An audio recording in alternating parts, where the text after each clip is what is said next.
All right.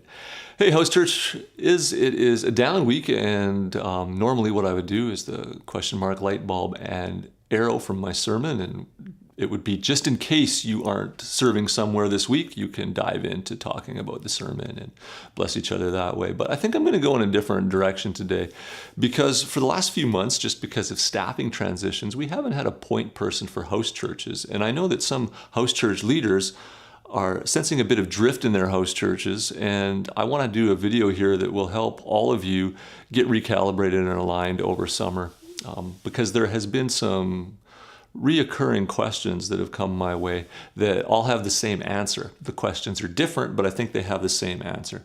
And the answer to the questions and the problems is so often simply this: actually stick to the upside down party rhythm in your house church.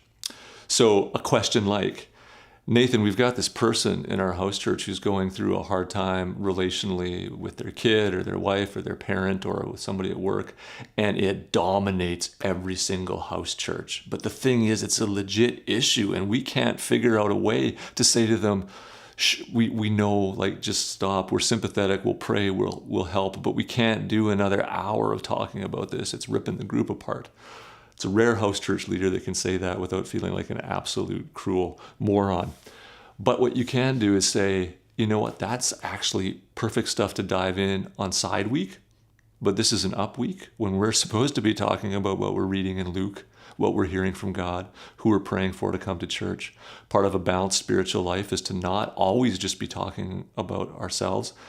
That's why we have the upside down party rhythm.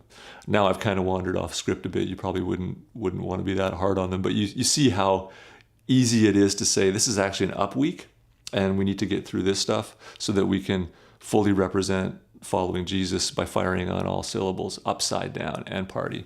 Or maybe you've got somebody in your group who just avoids the real issues of their heart and relationships, but is really into studying the Bible. So their marriage is falling apart in a sense, like they're snappy with their wife and it's embarrassing, but you never actually go there as a house church because you just have to listen to the wisdom of what they've heard in Scripture. But if they're talking too much about Scripture and it's a side week, you actually say, you know what, right now we need to talk about your marriage, or we need to talk about your relationships. How's it going? Oh, okay, because when you say good, I see on her face a bit of a grimace. And so your mouth is saying your relationship's good, but her face is saying maybe not so good. You've got nowhere else to talk about this. Let's talk about it here. That's what side week is for. Dive into that stuff on side week and dive in all the way. Down week is that place where we put it all in practice and we stretch and grow. In our house church, we've been partnering with these students from Long Plain and working on getting ready for graduation and having some different events with them. We're doing go-karts, we're going shopping. It's going to be a ton of fun.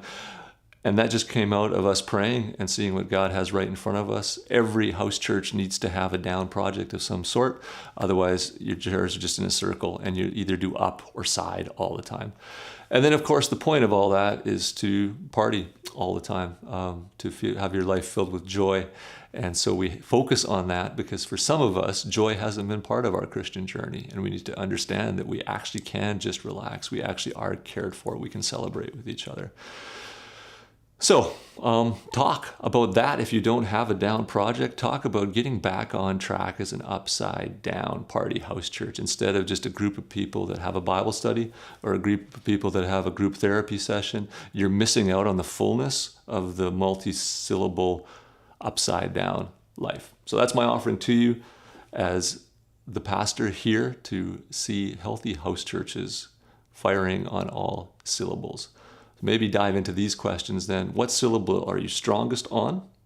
Not just as a group, but like, hey, which one do you tend to go to? You're kind of a side guy. Oh, you're more of a down girl.